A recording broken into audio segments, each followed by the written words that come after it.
ایک ایسا دعا ہے جس کا ثواب اللہ رب العزت نے چھپا رکھا ہے۔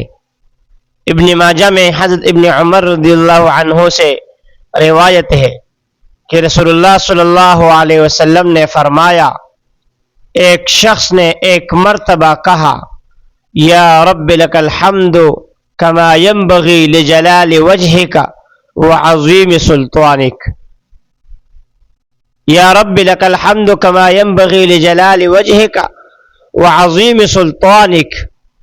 فرشتے گھبرا گئے کہ ہم اس کا کتنا اجر لکھیں۔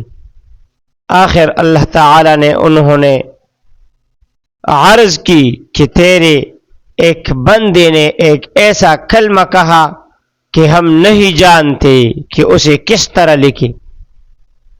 پروردگار نے باوجود جاننے کے ان سے پوچھا کہ اس نے کیا کہا۔ انہوں نے فرمایا، یا رب لک الحمد کما ينبغی لجلال وجہک وعظیم سلطانک۔ اس نے یہ کلمہ کہا ہے۔ فرمایا، تم یوں نہیں، اسے لکھ لو، میں اسے ملاقات کے وقت اس کا اجر دے دوں گی۔ مسلمانوں، یہ بہت عجیب کلمہ ہے۔